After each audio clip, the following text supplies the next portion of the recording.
آج بھی دیکھ لیں ابھی رزلٹ آیا ہے UPSC کا کہ وہ غریب بچے کے جو بالکل ایسے گھروں سے تھے کہ جہاں پر نہ بجلی تھی نہ پانی تھی نہ کچھ نہیں تھا، وہ تو UPSC میں سب سے آگے جا رہے ہیں، اور جو ہمارے اچھے گھروں کے بچے ہیں وہاں پیچھے جا رہے ہیں۔ تو ہم یہ 6 لوگ ہیں کہ جنہوں نے یہ فیصلہ کیا کہ ایک ایسی تنظیم بنائی جائے کہ جو تمام اداروں کو جوڑے۔ مسلمان چھوٹے اسکول کالج تو ہر جگہ بنا رہے ہیں، لیکن ان سب کو ایک لڑی میں پرونا ضروری ہے۔ اس کے لیے ایک ایسی تنظیم ہونی چاہیے، اس کو امبریلا آرگنائزیشن کہیں، ایک چھتری کے نیچے سب آ جائیں۔ تو یہ اپنے alliance for education and economic development of under privilege یہ ہم نے بنایا۔ میرا پیغام یہ ہے کہ ہر تعلیم یافتہ مسلمان کو یہ دیکھنا ہوگا کہ اس کے علاقے کا اسکول کالج کا کیا حال ہے، وہ وہاں پہ جا کے دیکھے، ان سے لڑے نہیں، ذمہ داری سمجھے، وہاں لڑے نہیں کہ جا کے گالی دے کے آ جائے، پرنسپل کو گالی دے کے آ جائے، وہاں کے ٹیچرز کو۔ وہ جا کے کہے کہ صاحب میں کیا خدمت کر سکتا ہوں، میں والنٹیئر بن سکتا ہوں، میں یہاں پہ انگریزی پڑھا سکتا ہوں، میں لا کے آپ کو CD دے سکتا ہوں جس سے وہ اسپوکن انگریزی کی اس کو پریکٹس ہو سکے۔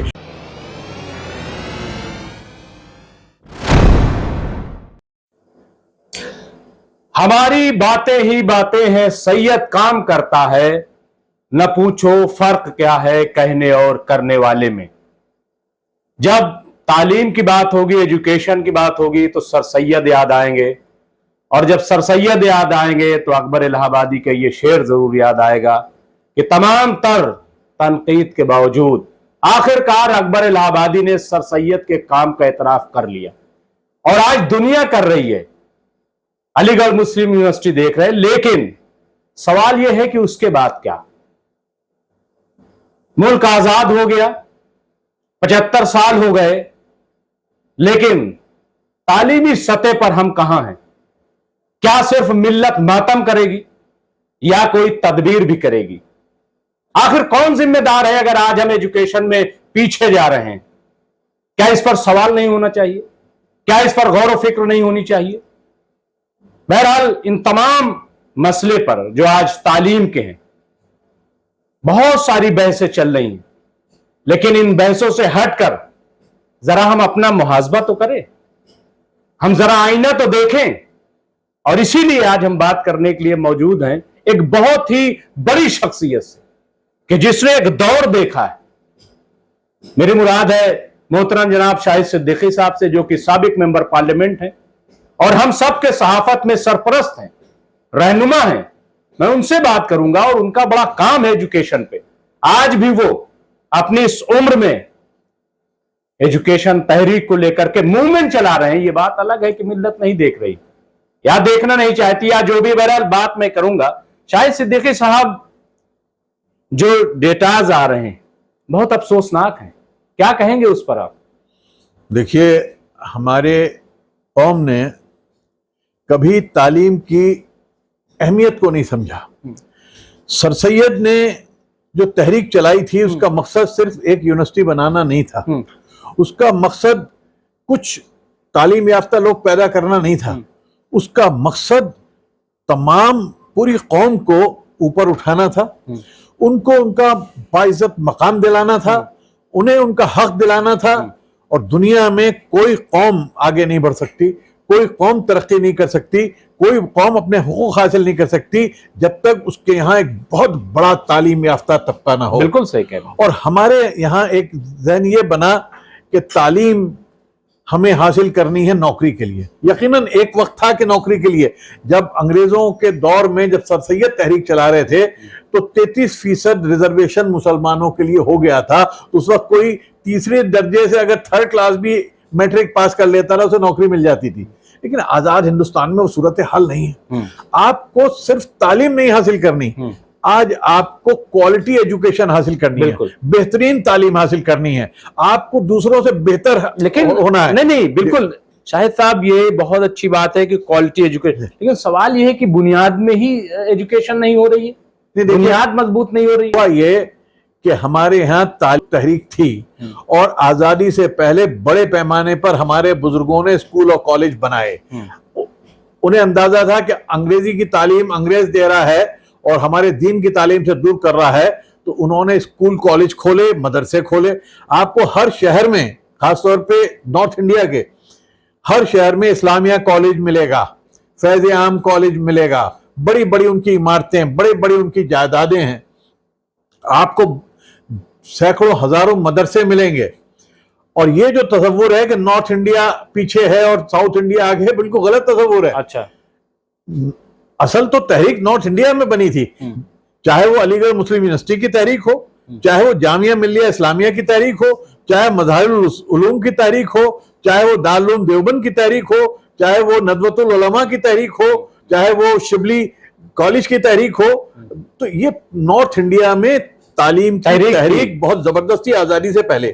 لیکن ہوا یہ کہ ایک ٹریجڈی ہو گئی کہ پارٹیشن جو ہے، میں سمجھتا ہوں کہ سب سے بڑی بدقسمتی مسلمانوں کے لیے اس ملک کے تقسیم تھی. اور اس تقسیم میں صرف مسلمانوں کی تقسیم نہیں ہوئی، بلکہ ہوا یہ کہ تمام پڑھا لکھا طبقہ، تعلیم یافتہ طبقہ، جو سر سید احمد خان نے اپنی محنت سے اور ہمارے بزرگوں نے اپنی جانفشانی سے اپنا خون پسینہ دے کے تیار کیا تھا، وہ ایک جھٹکے میں ہندوستان سے پاکستان چلا گیا. اور کسی بھی قوم کی قیادت اس کی تعلیم یافتہ مڈل کلاس کرتی ہے. بالکل.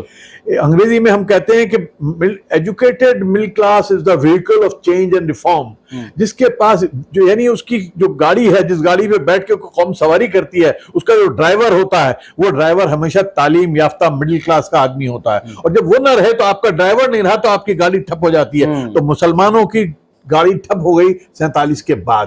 اور اس کی وجہ سے پھر کیا ہوا کہ ساؤتھ میں تو بڑے آگے، ساؤتھ پہ پارٹیشن کا اتنا اثر نہیں ہوا تھا، ساؤتھ میں اتنا نقصان نہیں ہوا تھا. جنوب والے احساس کمتری کا بھی شکار ہو گئے، خوف کا بھی شکار ہو گئے. ہمارے اداروں کو دیکھنے والا کوئی نہیں رہا، تو ہمارے ادارے زوال پذیر ہو گئے، اداروں کا معیار گھٹتا چلا گیا. اور سب سے بڑھ کر کیا نقصان ہوا کہ ہماری جو مادری زبان تھی اردو، وہ ہم سے چھین لی گئی. اور کسی قوم کی اگر آپ مادری زبان اس سے چھین لیں بہت بڑا پھر تو 3 نسلیں چاہیے ہوتی ہیں دوبارہ اپنے کو کھڑا کرنے کے لیے. آپ اس کی زبان کاٹ دیجئے تو اس کو بولنے کے لیے کئی نسلیں درکار ہوتی ہیں. تو ہوا یہ کہ ہماری اردو تو چھن گئی، انگریزی ہم پڑھتے نہیں تھے، ہندی میں ہم آگے آ نہیں پائے. ہندی سے ہمیں ایک ناراضگی تھی کہ ہماری زبان اردو چھینی ہے، تو اردو سے ہم ہندی سے بھی دور رہے. اردو سے بھی گئے اور ہندی سے بھی گئے، اور باقی تعلیم سے بھی اس لیے گئے کہ باقی تعلیم انگریزی میں تھی یا ہندی میں تھی، اردو میں اس طرح سے تھی نہیں. تو ہم پیچھے ہٹتے چلے گئے. اور ہمارے لوگ اتنی پریشانیوں کا شکار تھے، مسلسل فسادات کا شکار تھے. لگاتار فساد جو ہے شروع ہوئے تھے 1947 سے. تو آپ یہ دیکھیے کہ جیسے جیسے وقت آگے بڑھا، فسادات کی جو تیورتا ہے، جو اس کی خون ہے، وہ بڑھتا چلا گیا. چاہے وہ مراد آباد کا 1980 کا قتل عام ہو، چاہے وہ 1987 کا میرٹھ میں ملیانہ اور ہاشم پورہ کا قتل عام ہو، چاہے وہ بھاگلپور کا فساد ہو، چاہے بھیونڈی جلگاؤں مالیگاؤں کے فساد ہوں، چاہے ممبئی کا فساد ہو، چاہے بڑودہ اور احمد آباد کے فساد ہوں، چاہے علی گڑھ کے فساد ہوں، چاہے جمشید پور کے فساد ہوں، رانچی کے فساد ہوں. یہ سارے فسادات کا ایک لا امتناعی سلسلہ تھا جس میں ایک خوف کا ماحول تھا اور مسلمان اپنے پیروں پہ کھڑا نہیں ہو پا رہا تھا. تو اس وقت ضرورت تھی کہ مسلم مڈل کلاس آگے آتی، تعلیم یافتہ مسلمان آگے آتے. لیکن بڑے افسوس سے مجھے کہنا پڑتا ہے کہ تعلیم یافتہ مسلمان جو آگے آیا، اس میں یہ احساس کمتری ہو گیا کہ ہمیں قوم سے نہیں جڑنا، ہمیں قوم سے دور رہنا ہے. انہوں نے اپنے کو، یعنی اگر میں مسلمان ہو کہ مسلمان کے لیے کچھ کروں گا تو میں فرقہ پرست کہلاؤں گا. تو جو مسلم بیوروکریٹس تھے، جو مسلم پروفیسرز تھے، جو مسلم بزنس مین تھے، جو مسلم اعلیٰ تعلیم یافتہ تھے، انہوں نے اپنے کو قوم سے دور کر لیا، اردو زبان سے دور کر لیا، اپنی ملت سے دور کر لیا. میں ان چند لوگوں میں سے ہوں جو آج سے 50-60 سال پہلے، حالانکہ انگریزی تعلیم سے آیا، میں دلی یونیورسٹی سے آیا، وہاں پہ میں پروفیسر ہو گیا دلی یونیورسٹی میں، لیکن میں نے اپنی قوم سے جڑنے کا فیصلہ کیا اور اس کے لیے میں نے اردو زبان کو چنا. کیونکہ میں سمجھتا تھا کہ اردو زبان کے ذریعے جس طرح سے میں دلوں کو چھو سکتا ہوں، میں شاید کسی اور زبان کے ذریعے نہیں چھو پاؤں گا. اور جب میں آج سے 50 سال پہلے کی بات بتا رہا ہوں، جب نئی دنیا 1973 میں نے لانچ کیا ہے، تو اس وقت بڑی تعداد میں اردو پھر بھی پڑھی جاتی تھی. ابھی نسلیں باقی تھی جو اردو پڑھ سکتی تھی، جانتی تھی، لیکن آہستہ آہستہ وہ نسلیں بھی ختم ہو گئیں، وہ نسلیں چلی گئیں. تو اب آج نہ تو انہیں گائیڈ کرنے، جو یہ نئی نسل ہے مسلمانوں کی جو ہندی جانتی ہے، اردو نہیں جانتی، انگریزی نہیں جانتی اچھی طرح سے، اس کو گائیڈ کرنے والا کوئی نہیں رہ گیا. تو یہ جو مسلم مڈل کلاس تھی، یہ ذمہ دار تھی. تو اب میں سمجھتا ہوں کہ ایک نیا جذبہ آیا ہے، ایک نئی بیداری آئی ہے. اور اس نئی بیداری کے نتیجے میں مسلمانوں میں ایک جوش پیدا ہوا ہے تعلیم حاصل کرنے کا، اور مجھے یقین ہے کہ بہت جلد نارتھ انڈیا کا مسلمان، اتر پردیش اور بہار کا اور بنگال کا مسلمان پورے ہندوستان میں سب سے آگے نکلے گا۔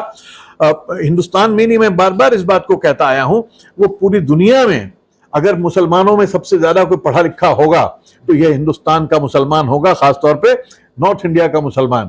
لیکن اس کے لیے دو کام کرنے ہوں گے۔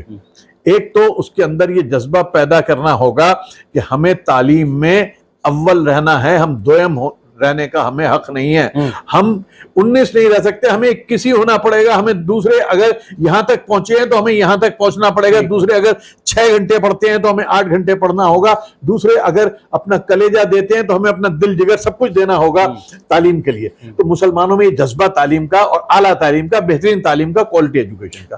دوسرے مسلمانوں کے درمیان آپ کو ان کے اداروں کو بہتر بنانا ہوگا، اس کی کوالٹی امپروو کرنی ہوگی، اس کی ٹیچنگ امپروو کرنی ہوگی، وہاں اساتذہ بہتر لانے ہوں گے اور اساتذہ کے اندر جذبہ پیدا کرنا ہوگا۔ میں افسوس کے ساتھ میں کہنا چاہتا ہوں، میں بہت اسکولوں سے کالج سے جڑا رہا، جب میں ایم پی تھا میں نے اپنا 90% پیسہ جو ہے اسکول کالجوں کے لیے دیا یو پی میں، سہارنپور سے لے کے اعظم گڑھ اور غازی پور تک۔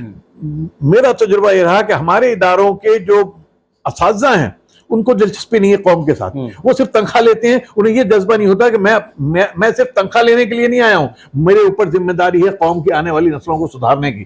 وہ اس طرح سے جو پڑھانا چاہیے نہیں پڑھاتے۔ جو دو باتیں آپ نے کہی ہیں جی بہت امپورٹنٹ ہیں جی، لیکن عملی اعتبار سے اس کو عمل میں لانا بہت مشکل ہے۔ دیکھیے آپ کہہ رہے بیداری نہیں، بیداری پیدا کون کرے، دوسرا یہ آپ کہہ رہے ہیں کہ صاحب وہ سمجھیں، یہ ہوگا کیسے؟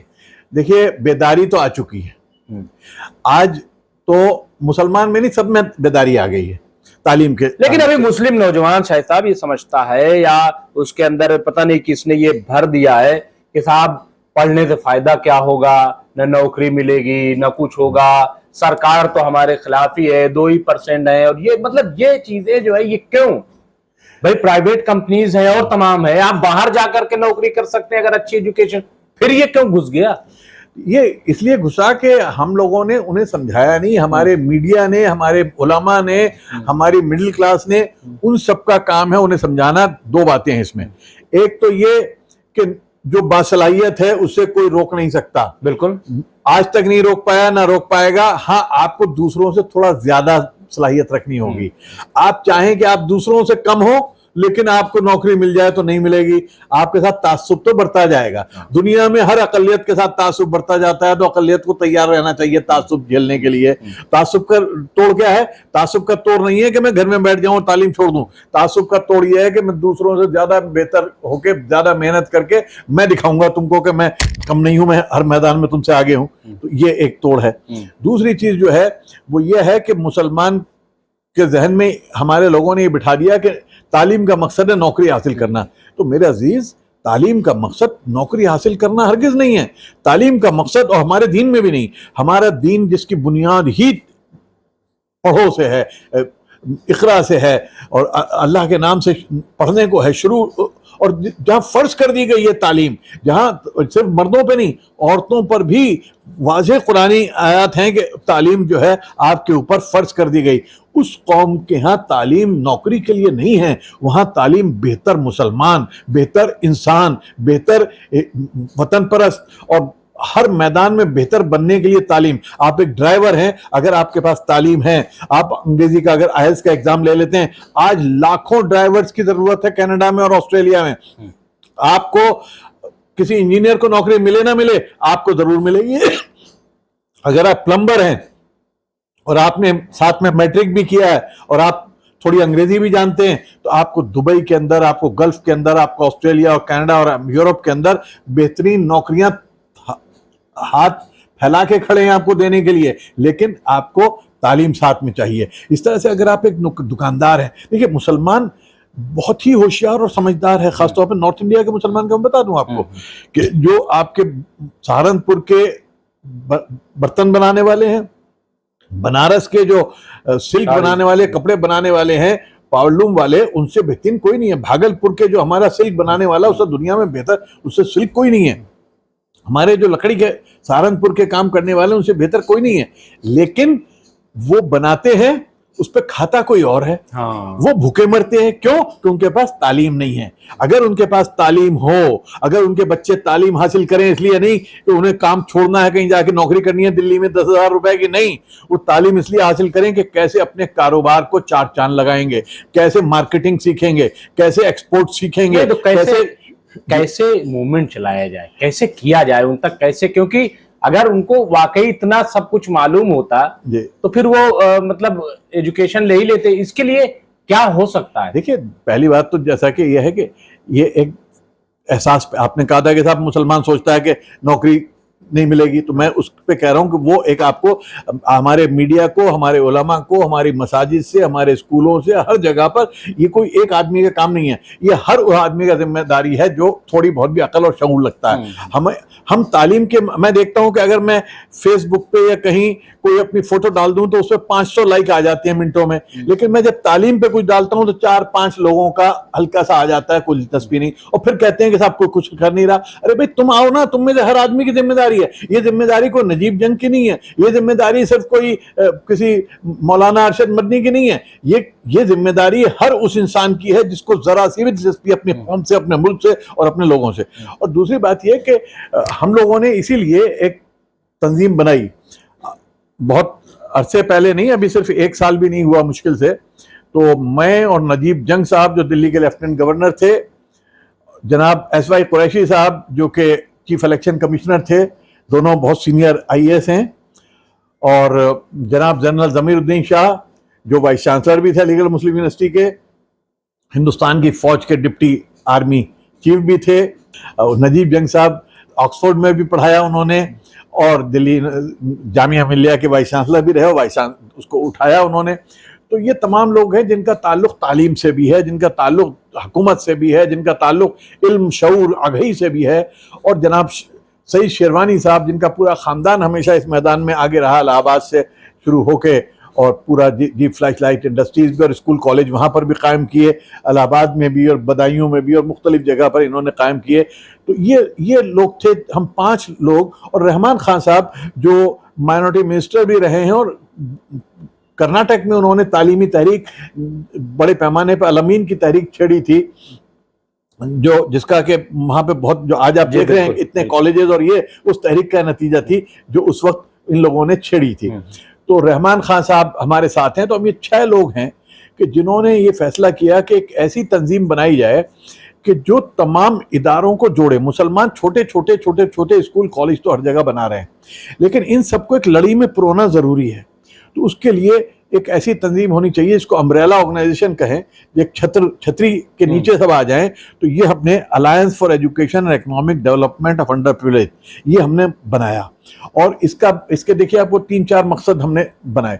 ہم کوئی اسکول کالج نہیں کھولیں گے, ہم جو موجودہ اسکول اور کالج ہیں ان کو آپس میں جوڑیں گے. اور کس طرح سے اس وقت جنوب کیونکہ بہتر ہے تعلیم کے میدان میں, تو جنوب والے آ کے کیسے مدد کر سکتے ہیں شمال والوں کی. ایک وقت تھا کہ سارے جو جنوب کے لوگ تھے وہ آ کے جامعہ ملیہ میں, علی گڑھ مسلم یونیورسٹی میں, دارالعلوم میں پڑھتے تھے, یہیں سے پڑھ کے جو گئے انہوں نے قائم کیے ہیں ادارے. جو آج ساؤتھ میں جو بڑے بڑے ادارے ہیں وہ سب علی گڑھ کے پڑھے ہوئے لوگ ہیں, AMU کے. ان لوگوں کی مدد سے ہم کیسے یہاں بہتر میڈیکل کالج بنا سکتے ہیں, ہم کیسے انجینئرنگ کالج بنا سکتے ہیں, ہم کیسے جو آلریڈی ایگزسٹنگ ادارے ہیں, مان لیجیے سہارنپور کا اسلامیہ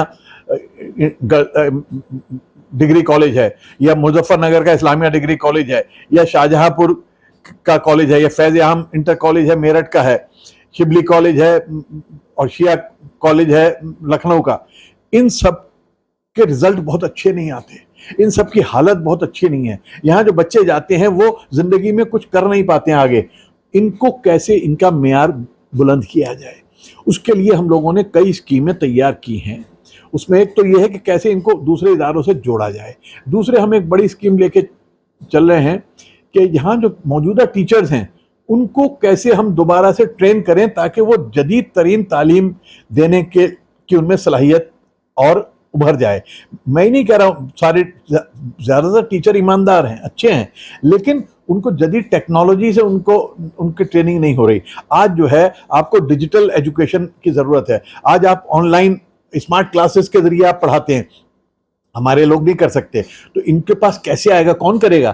تو ہم اس کام کو کرنے کا ہم لوگوں نے کہ جو بھی چھوٹے سے لیول پہ ابھی ہم کر رہے ہیں. تیسرا ہم جو کام بڑا کر رہے ہیں وہ ہے ڈاٹا جمع کرنے کا, کیونکہ ہماری قوم کے ڈاٹا نہیں ہے ہمارے پاس. جو تھوڑا بہت ڈاٹا آیا تھا وہ یہ جو سچر کمیشن کا ہے. تو سچر کمیشن کے جنہوں نے کام کیا تھا امیتابھ کنڈو صاحب, انہی کی قیادت میں ہم نے ایک کمیٹی قائم کی ہے. اچھا. اور جو کہ یہ ڈاٹا جمع کرنے کا کام کو لوگ ہماری قوم میں سمجھتے ہیں ڈاٹا کتنا امپورٹنٹ ہے.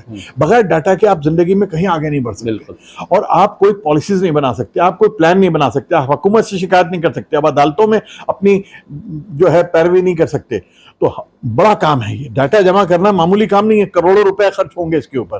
لیکن ہم نے ہمت کی ہے اور ہم نے اب اس کام کو شروع کیا ہے کہ ہم ایک بار پھر ڈاٹا جمع کریں کہ ہمارے کتنے ڈاکٹر ہیں پورے ملک میں, ہمارے کتنے انجینئر ہیں, کتنے لائرز ہیں, کتنے اسکولز ہیں, وہاں پہ کیا صورتحال ہے, وہاں پہ کیا ہو رہا ہے, ہمارے کتنے بچے اسکول میں نہیں جا رہے ہیں, ڈراپ آؤٹ ہو رہا ہے تو کیوں ہو رہا ہے, ہماری لڑکیاں کتنی آگے جا رہی ہیں, کتنی نہیں جا رہی ہیں.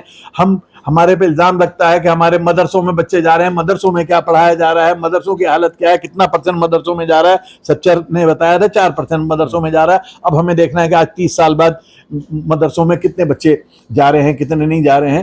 تو یہ ساری چیزیں ہم اس کے ذریعے کریں گے. تو یہ ہم لوگ جمع ہوئے تھے, اس کو لے کر ہم تعلیم کے اس کام کو آگے بڑھے تھے اور یہ بڑھے ہیں, اور ہم نے اس کام کو شروع کیا ہے. ہمارا مین مقصد تعلیم کو آگے لے کر چلنا ہے. لیکن یہاں پہ ایک میں آپ کو بتا دوں اس سے پہلے کہ آپ سوال کریں, سر سید احمد خان نے 1857 کے بعد جب انہوں نے دیکھا کہ ہمارے پاس ایک ہی راستہ ہے آگے بڑھنے کا, وہ ہے تعلیم کا راستہ. تلوار کے ذریعے نہیں, ٹکراؤ سے نہیں, تعلیم کے ذریعے. اور اس تعلیم کو آگے لے جانے کے لیے کس سے ضرورت ہے کام لینے کی؟ اپنے بدترین دشمن سے. کون تھا بدترین دشمن؟ انگریز, جس نے شہزادوں کے سر کاٹ کے مغل بادشاہ کے سامنے رکھ دیے تھے, جس نے ہزاروں علماء کو پھانسی پہ لٹکا دیا تھا, جس نے تمام نیست و نابود کر دیا تھا ہمیں. اسی انگریز سے ہاتھ ملایا سر سید احمد خان نے. کیوں ملایا؟ کیونکہ وہ جانتے تھے کہ ہمیں اگر تعلیم, یہ حکمت عملی تھی سر سید کی, اور ہم نے سر سید کی حکمت عملی سے سیکھا ہے کہ اگر آپ کو تعمیری کام کرنا ہے تو آپ کو ٹکراؤ سے بچ کے چلنا پڑے گا. پودا جب کمزور ہے, پودا تناور ہو جائے تو پھر آپ کچھ ٹکراؤ بھی لے سکتا ہے وہ پودا, پیڑ جب بن جائے. لیکن پودا جب ہے تو اس کو احتیاط سے پودے کی حفاظت کرنی پڑتی ہے. تو وہی حفاظت سر سید احمد خان نے کی تھی, ہم نے ان سے سیکھ کے چلے. اب آپ سوال پوچھ سکتے ہیں. نہیں, میں سوال یہ کر رہا ہوں, ابھی علی گڑھ یونیورسٹی کا سر سید کا بار بار ذکر ہو رہا ہے. ابھی علی گڑھ مسلم یونیورسٹی کا آپ نے دیکھا ہوگا جو 1981 کا ایکٹ جو ترمیم کو ختم کیا گیا, اس کے 20 کا جو ایکٹ یونیورسٹی کا, اس کو بھی ختم کرنے کی پوری تیاری ہے. تو یہ جو سرکار ہے, کم از کم ہم سرکار سے تو کچھ کہیں گے. سرکار سے تو بالکل کہنا چاہیے, سرکار سے نہیں کہیں گے تو ہم کس سے کہیں گے, اور پوری طاقت سے کہنا چاہیے. لیکن یہاں پہ بتا دوں کہ غلطیاں ہمارے لوگوں سے ہوئی ہیں. 1920 کا ایکٹ تو ختم نہیں ہوگا, یہ جو 1981 کا ایکٹ ہے, میں نے اس وقت مضمون لکھا تھا 1981 میں, ہما کا ایک مسلم یونیورسٹی نمبر نکالا تھا, اس میں میں نے اس ایکٹ کے اوپر میں نے لکھا تھا مضمون بہت تفصیلی. میں حالانکہ اس وقت اسٹوڈنٹ تھا خود بھی, لیکن میں نے اس وقت لکھا تھا کہ اس سے ہمیں کوئی بہت بڑا فائدہ ہونے والا نہیں ہے. لیکن یہ تھا کہ ہمارے جو اس وقت قیادت تھی اس کو لگا کہ صاحب یہ کچھ ہم آگے بڑھے ہیں. غلطی تو بنیاد میں ہو گئی تھی.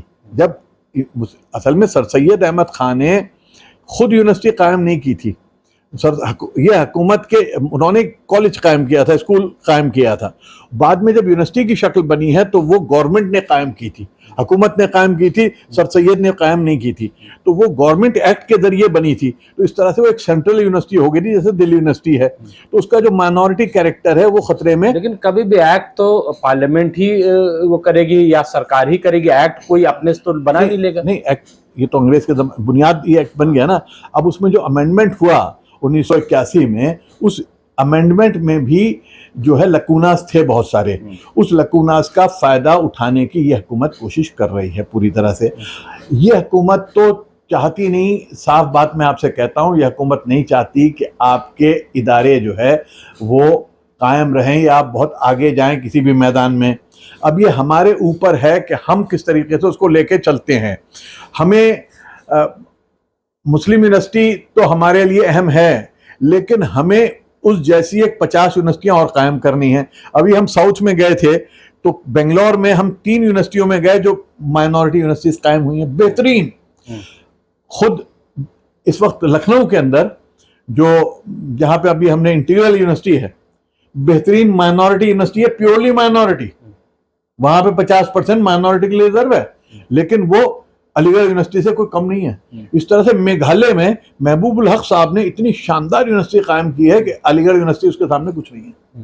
تو جو لوگ ہمارے کام کرنے والے ہیں وہ صرف ماتم نہیں کر رہے, وہ علی گڑھ یونیورسٹی کا رونا نہیں روتے رہتے. ایک طبقہ ہے جو صرف ماتم کرتا ہے, ہائی یونیورسٹی چلی گئی, ہائی یونیورسٹی چلی گئی. ارے یار تم مائنورٹی ایکٹ کے ذریعے, قانون کے ذریعے اپنے جوڑ کے آپس میں اور یونیورسٹیاں قائم کرو, اور یونیورسٹیاں قائم ہو رہی ہیں. ساؤتھ میں بہت ساری ہوئی ہیں مسلمانوں کی, میڈیکل کالجز ہوئے ہیں. اسی لکھنؤ کے اندر ہمارے, میں سلام کرتا ہوں کلب صادق صاحب کو کہ ان کی محنت سے جو اے آر میڈیکل کالج وہاں پہ بنا اور یونیورسٹی بن گیا ہے وہ میں سمجھتا ہوں کہ یو پی کا سب سے شاندار ہے. اگر یوگی کو بھی کچھ وہاں پہ کسی کا علاج کرانا ہوتا ہے تو وہاں بھیجتا ہے, کسی کو پڑھوانا ہوتا ہے تو وہاں بھیجتا ہے. تو آپ ایسی یونیورسٹی اور کالج قائم کیجئے کہ دوسرے بھی ہاتھ جوڑ کے کھڑے رہیں کہ ہمارا ایڈمیشن کرا دو اس کے اندر.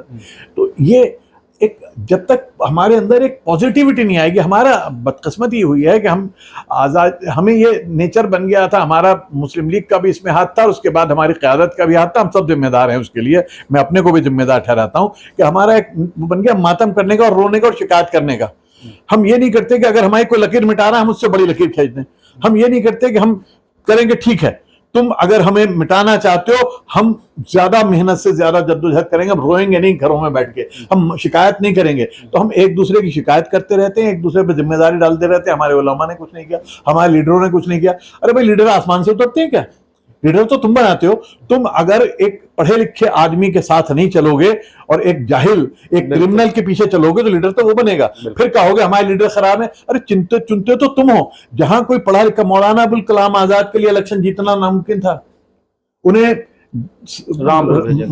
نواب رامپور کو کہنا پڑا پنڈت جی کو کہ بھائی ان کو جتوا دو, ان کو لانا ہے, کیسے آئیں گے یہ؟ تو ان کا اچھا میں ذمہ داری لیتا ہوں. انہوں نے جتا کر بھیجا, ورنہ مولانا آزاد جیت نہیں سکتے تھے.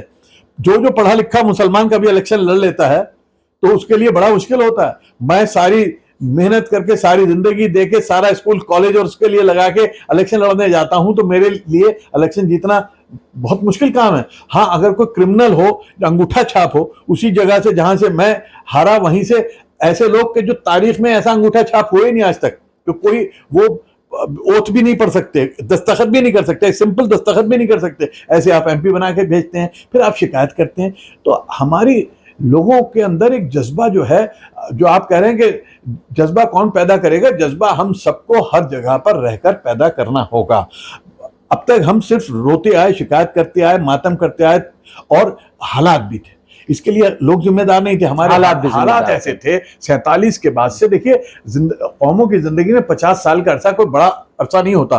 50 برس لگ گئے ہمیں دوبارہ پیروں پہ کھڑا ہونے میں.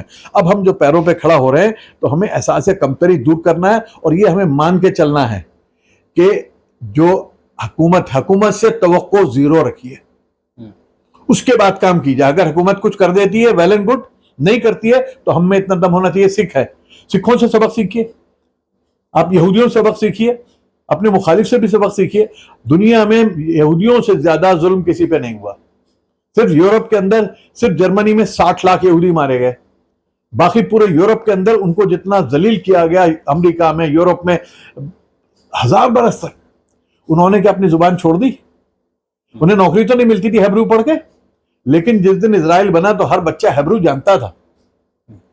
آپ نے 15-20 برس میں یو پی میں, بہار میں مسلمانوں نے اردو پڑھنا بند کر دیا کہ صاحب ہمیں کیا فائدہ ہوگا اردو پڑھنے سے. تو آپ نے کہا کہ ماں کو گھر سے نکال دو, آپ روٹی نہیں بنا سکتی, نکالو گھر سے باہر. ماں تھی آپ کی اردو. ارے کرناٹک میں اردو پڑھی, مہاراشٹر میں اردو پڑھتے ہیں, تو وہاں کے تعلیم میں آگے, آپ نے مادری زبان کو چھوڑ دیا. تو یہ قصوروار ہم ہیں. یہودیوں کو دیکھیے آپ, کہ یہودی آج پوری دنیا پہ, لیکن یہاں پرائمری اسکول بند کر دیے گئے. ابھی مہاراشٹر کی آپ بات کر رہے ہیں, تو وہاں پہ سرکاری اسکول میں ابھی بھی وہاں 8-10 ہزار جو اسکول ہیں وہاں پہ مہاراشٹر میں جہاں اردو پڑھائی جاتی ہے. ہمارے یہاں تو پرائمری چونکہ ہندی سے لڑائی تھی, یہ الگ ایک دیکھیے ایشو. یہ نہیں الگ ایشو نہیں ہے, یہ کہیں دیکھیے ہر ایشو کے بہت سارے پہلو ہوتے ہیں. اس کا ایک پہلو یہ بھی ہے کہ ہم نے, میں تو آج سے میں جب میں نئی دنیا نکالا تب سے میں لکھ رہا ہوں, اور اردو کانفرنسزوں میں میں نے بہت جگہ جا کے اس بات کو کہا ہے, آج سے 50 سال پہلے 40 سال پہلے, کہ آپ جو ہے جو ہمارا فیض عام انٹر کالج ہے میرٹھ کا, انہوں کے پرنسپل صاحب نے پوچھا اردو کیوں نہیں, بولے صاحب کوئی آتا ہی نہیں, کوئی لینا نہیں چاہتا اردو میڈیم میں, کوئی ایڈمیشن نہیں لیتا, مسلمان پڑھ رہے ہیں. میں نے سردار پٹیل اسکول میں میرا بیٹا پڑھنے گیا, میں نے کہا 3rd لینگویج میں اردو لے گا یہ, انہوں نے کہا اردو نہیں ہے ہمارے یہاں. ہم نے کہا دینی پڑے گی آپ کو, رائٹ ہے اس کا. ہم جا کے وہاں لڑے, انہوں نے کہا ٹیچر, ہم نے کہا ٹیچر ہم آپ کو دیں گے. ٹیچر ہم نے کروایا, تنخواہ انہوں نے دی, ٹیچر ہم نے لا کے دیا, لڑکی وہ پارٹ ٹائم پڑھائے گی.